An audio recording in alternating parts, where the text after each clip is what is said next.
Hey guys, so we recently went to Japan and we were able to survive without knowing the language. We did learn a few key phrases and we compiled a list of around 10 that we thought were the most useful in our trip. Just wanted to give you guys a note that I am Chinese. I'm not a native Japanese speaker, nor did I ever get any formal training. What I did for this trip was I watched some YouTube videos and I had a little Pimsleur trial that I learned a little bit of words from. So without further ado, here are my top 10 phrases that you need to know when traveling to Japan. So the first one is konnichiwa, which is essentially hello, good afternoon, good day. It may be inappropriate or in the morning or in the evening when you're supposed to use gozaimasu or konnichiwa. But if you're a traveler and you're a tourist, using the word konnichiwa, they understand. It's not a big deal. The second one is thank you. So you say that with, which is commonly known as arigato gozaimasu. Arigato gozaimasu. You can just say the first half, arigato, and that'll be fine. The more formal version is to add the gozaimasu at the end. In our travels, I learned that if you kind of stress the last syllable a little bit longer, it sounds a lot more natural and it sounds a lot more like the way the natives do it. So instead of saying arigato gozaimasu, they would say arigato gozaimasu. So it sounds a lot more like they say. So that's kind of what we started saying at the end. The third thing is excuse me or I'm sorry, and that is sumimasen. Sumimasen. You're gonna use that all the time. In case you need to ask someone for directions or something like that, you'll just tap them or ask them, sumimasen, or if you bump into them, sorry, sumimasen. So it's a very useful phrase to know. The next one is if they understand English. So you say that with eigo ga wakarimaska. Eigo ga wakarimaska. You can probably get away with asking eigo. Eigo is English in Japanese, and wakarimaska is do you understand? So the phrase eigo ga wakarimaska means do you understand English? That was helpful whenever I would listen to someone I wouldn't understand what they were saying, so I would just ask if they knew English. And if not, we would just pull out our phones and use Google Translate. The fifth phrase kind of follows up with that. And if wakarimaska is do you understand, then wakarimasen means I don't understand. And a lot of times when they were saying stuff to me in Japanese, I would just be like wakarimasen, wakarimasen, and then that's when again we just whipped out our phones. So that's a good one. If they kind of talk to you in a lot in Japanese, then I use that phrase quite often.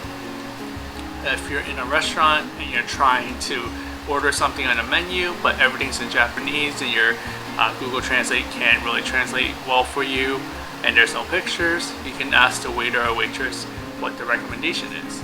And to ask that, you say, osusume wa nan deska? Osusume wa nan deska? You can probably just get away with saying osusume wa, and they'll understand. They'll just point to whatever, and you can go from there. But that's a phrase that we use a couple times, and whatever the chefs recommended or waiters or waitresses recommended, it was really good. They were also fair. They weren't like trying to pick out the most expensive items, so we appreciated that. Number 7, it's kind of two parts. So the phrase is toile wa doko deska. So toile wa is toilet or bathroom. So obviously that's a useful expression, but the second half is doko deska, which means where it is. So doko deska you can use with anything else, like say if you're looking for an ATM, it could be ATM doko deska. I just used toile in this video just because everyone needs to use the bathroom.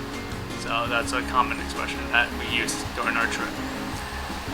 Number 8 is to say it's okay, don't worry about it, it's okay, and that is daijoubou. Daijoubou. We use it quite often in restaurants. If they're trying to give us something, we'll just say no, it's okay, it's okay. We'll just say daijoubou, daijoubou. Another instance was actually one of the waitresses spilled some tea on us, So we just said daijoubou, it's okay, don't worry about it. It just spilled on the table, it wasn't a big deal. So I think they appreciated that. Kind of following up with it, number 9 is credit card.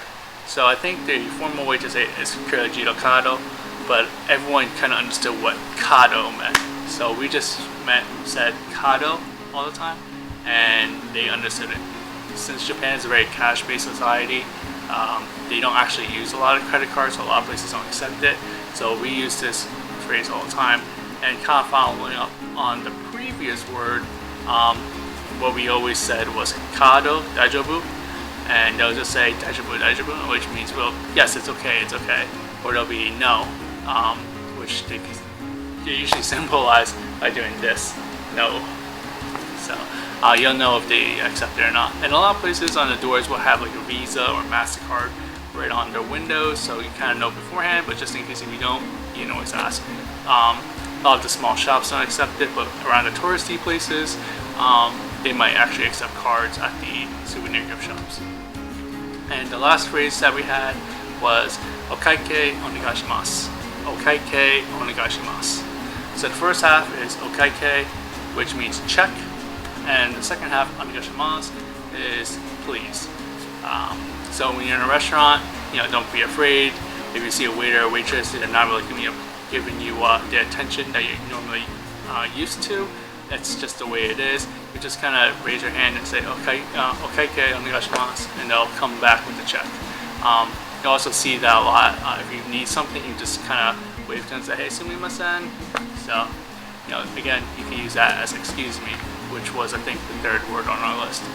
So, hopefully these top 10 phrases are what we used. I did learn a lot of other phrases, but because I didn't have the conversational expertise of the language, whatever phrase I learned and asked, they would respond and I wouldn't be able to understand them. So if I was able to ask them, how much is this? And since I didn't learn the languages or the numbers, I would just be like, wakarimasen. So these are the top 10 phrases that we used that were pretty much universal, and whatever the response was, we were able to figure it out from there. And after that, we just used Google Translate. But hopefully this will be helpful to you guys in your travels. Everyone over there is pretty helpful. They're not meaner at all. So hopefully you find this video helpful. So thank you for watching, and see you later.